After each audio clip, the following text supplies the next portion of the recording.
So guys, in this video we'll understand the physical meaning of Stokes theorem, Green's theorem and Gauss divergence theorem. And all these theorems are very important for the physical field, for all aeronautical aerospace engineers or everyone who is doing fluid mechanics, gas dynamics, aerodynamics, etc. So to understand Stokes theorem, let's take one example of a bottle. Suppose you have a water bottle. Now in that water bottle you have any fluid. Suppose water is present in the water bottle. Now you put lot of small particles, okay, like any shiny small plastic shiny particles you put inside and then rotate the bottle. Then you can see that all small shiny particles will rotate in the inside the bottle. Okay, so now consider that, relate this as a small tiny small tiny vertices.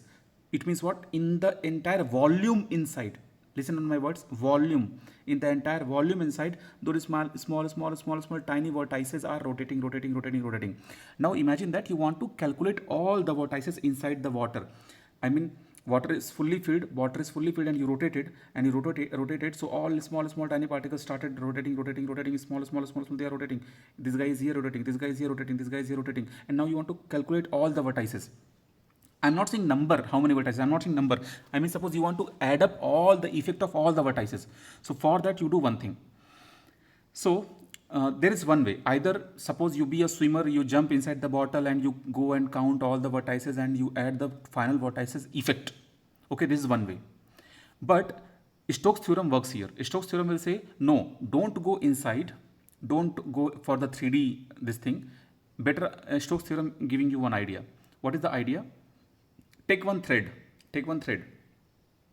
and rotate completely throughout the bottle from outside, throughout bottle, like all the threads should touch each other. There should not be any gap, I mean, no gap. One thread, then next round, and come from top to bottom. It means complete bottle covered by the thread. Means now you cannot see the bottle from outside.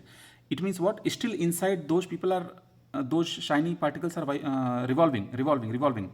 But I'm telling you, don't jump inside the bottle and don't count like single. Now use Stokes theorem. So to apply Stokes theorem, to have physical feel of the Stokes theorem, you have applied the thread throughout the bottle, correct? Now this thread you open. So how long this thread was there? It has covered the bottle completely. So now you remove the thread and you check how long this thread is. Now that thread you integrate on like the complete length. That thread length you completely integrate of the same vector quantity what is inside the bottle, whatever vector quantity is there. Like I said, small vertices. So now I will connect. This is Stokes theorem. So if you have suppose any vector quantity f, that vector quantity f is giving you at different points in a volume, in a 3D volume, in a different points, it is giving you some curl. Now that curl you want to calculate. So there is one normal way. That way, see, you can see here, that way is here. What is the meaning of this way? This property f. Now find out this curl of this. So how do you find if we do cross product? Now for the entire thing, for the entire surface inside, you find out this data, but this data is like tough job. So there is another way. See, mathematically nothing is tough. I am just saying that what is the physical meaning. So Stokes theorem said nothing to do. You have made the bottle, right? Suppose this was the bottle.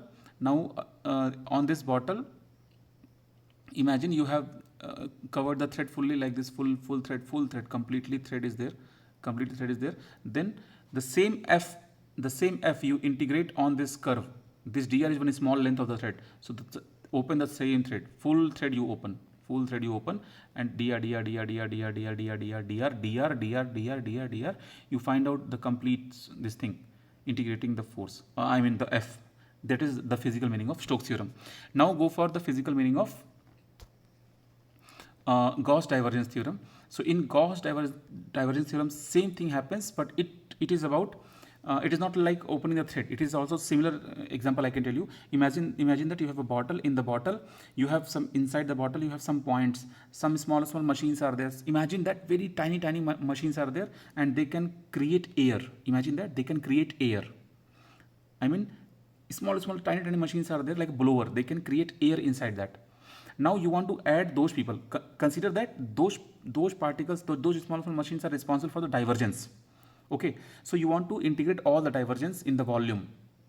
So so easy way is, best way is, whatever surface is outside the bottle surface, on that bottle surface you integrate that property F, which is giving you divergence. On the surface you integrate, they both will be having same idea. It means don't jump inside the bottle, don't count all the divergence and add it. One more way is there, on the surface you integrate the same vector quantity which was giving you divergence. See, lot of things can, because every vector quantity, especially in aerodynamics, we have some proper names like vorticity is there, circulation is there, then lift is there, lot of there. But in a general way, if I'm saying, because many people will be watching this video who has nothing to do with lift, circulation, vorticity in aerodynamics, aerospace. So you see, this guy is the divergence, what was like throughout the volume. But this is one way to find out that integrate throughout the volume. But another way is this, that F value you integrate for throughout the surface. Double integration is there, this S is there. S means throughout the surface. Okay.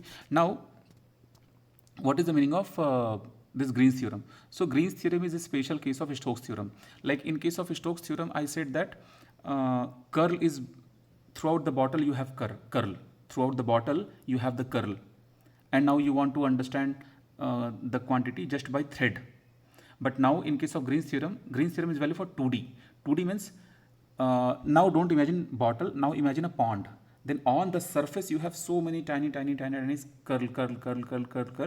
Now you have one way, you jump into the pond and you go throughout the pond, everywhere on the surface you swim, and you add and you count all the vertices, and then you come and then you say that okay, this is the final effect of the vertices, the final vertex effect is this much.